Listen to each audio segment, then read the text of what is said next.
Chapman Ski Hill is a local ski resort in Durango, Colorado, which is one of Colorado's smallest ski resorts with an elevation of 6,555 feet, a vertical drop of 400 feet, 7 skiable acres, that's right, 7, and on average it gets 71 inches of snow a season, so you kind of might get some sneaker powder days there. Now this is our resort review series where we go to a brand new ski resort, we absolutely rip it, we shred it, we see what it has to offer, then we give the ski resort a score from 0 to 100. Now the way we're going to get that score is by going over 10 categories. Now each category gets a score from 0 to 10. 0 is not applicable, meaning they don't have it at all. 1 is terrible, 5 is average, and 10 is best in the world. Now this is just the grading scale we go by. You're just gonna have to deal with it. But the idea is to find out who is this resort for. So let's find out who Chapman Ski Hill is for.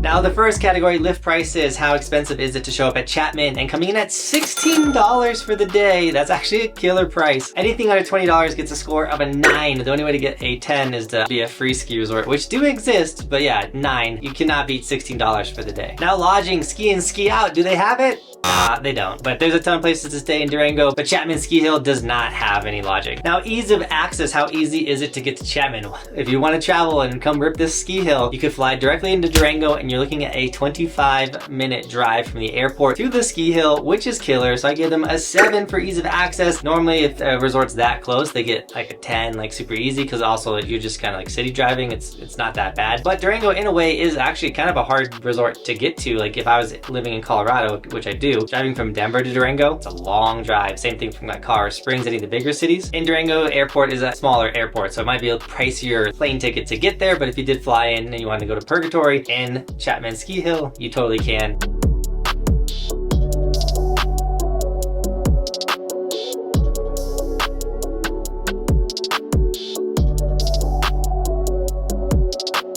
Now, if you're wondering why we went to Chapman Ski Hill, it was for that crazy tow rope. Actually, I didn't actually know that was there. It's actually because we have this crazy goal of running every single ski resort in the United States, and you guys can track our progress by going to resortskimaps.com. Now, this is a map of every single ski resort in the United States. All of the green snowboarders are the places that we have been. You can click on them and watch the videos there. If you click on a red snowboarder, nothing's gonna pop up because we haven't been there yet. Now, you can click the top right-hand corner and see our upcoming schedule for the season, so you guys can come and shred with us for the upcoming year, which is really rad to shred with you guys. If it's not filled out, we might be making some changes or things might be happening. So just stay tuned. We will get our schedule posted in there. But overall, resortskimaps.com is like the way I plan all of my vacations and like routes and like how we're gonna ride these resorts. It's really the raddest tool for skiers and snowboarders. You can even organize it by Epic or Icon, whatever pass you have. So check out resortskimaps.com. See the resorts that are near you that you want to go ride or the state that you want to go ride in. It's super insane. Now lifts, we got to get up the mountain, and you're not gonna get up with a chairlift. You got to take the world's gnarliest tow rope. This thing is going up like a 40-degree pitch. It is wild. They have 2 tow ropes, one super mellow, kind of access to the park. The other one is actually getting replaced, so you guys thankfully missed it. But when I went, it was the world's hardest tow rope. It's wild. They are gonna put like a Puma or T-bar. They don't know which one they're going with, but to everyone that has ridden that tow rope, I salute you. That was one of the gnarliest tow ropes I've ever ridden in my entire life. So when it came to chairlifts, I gave them a 1. Terrible, because it was terrible, but terribly awesome at the same time. Now runs, how sick are the runs? We got up the death tow rope. How are we gonna get down? And the run wasn't bad. They claimed 25 runs, which is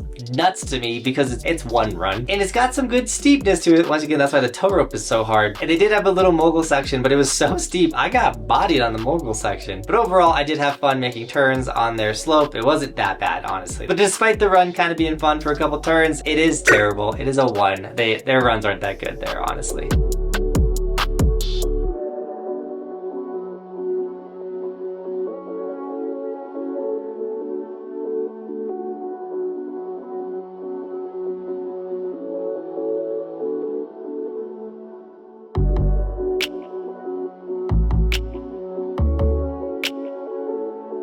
Now park, they definitely had a park, and we got in there and we ripped it, and it was one of the sketchiest things of my life. They had the good features. They had like a DFD, a cool rainbow box. They had cool features, but there was like no park crew. It was so sketchy. One of the rails was about to fall over. I literally was fearing for my life as I hit these features, but we still hit them. A 2 for the park because the features were good. They were just terribly put together. It was kind of end of season, kind of the closing. I don't know. I could see them like doing some more, but park was what it was. It is a tow rope park though.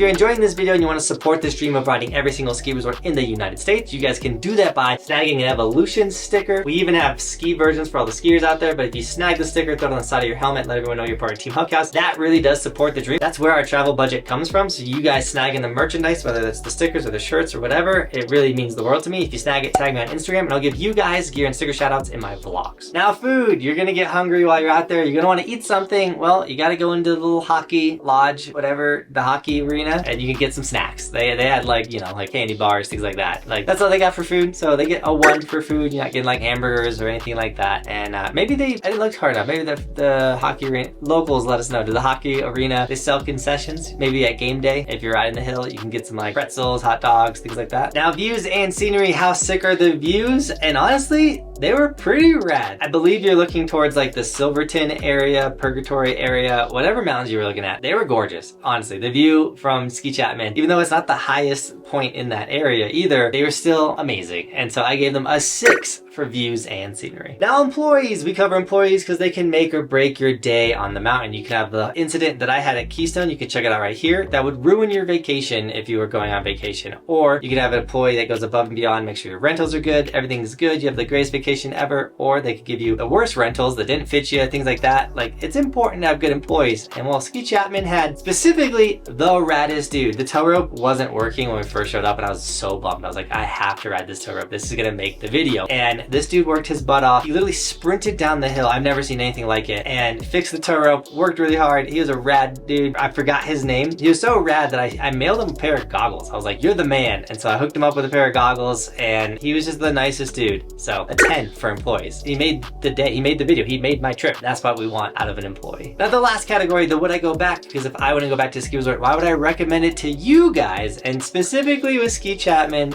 with that tow rope in that area, I would not go back. I gave him a 0. I don't know if I've ever given a 0 on the would I go back, but thinking about it, even if I was gonna go ride Purgatory again, I don't think I'd hit Ski Chapman. That park was like a death park and it's unique. It is, it was fun, but I'm not going back.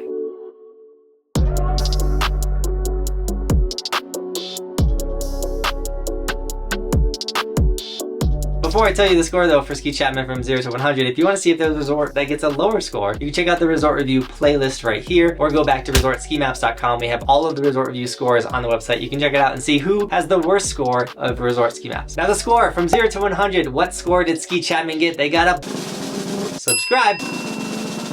A 37, which actually is a high score, but it's mainly because of their lift price score and the awesome employee. But overall, it was a rad experience, very unique. I'm happy I did it. I'm happy I got the ride, the hardest tow rope of all time. And if you're wondering who this resort is for, this resort is for the locals. Like really, if you're local, this is a rad thing to have. Go there occasionally, things like that. Would you travel for it? Probably not. And it's not really very beginner friendly. It's not very anyone friendly with that current tow rope. The T-bar could be a game changer for them. But with all that being said, Team Buckhouse, thank you so much for shredding with me. And as always, thanks for watching. Keep evolving. We'll see you tomorrow in another video. It's daily on the channel. We do stuff like this daily.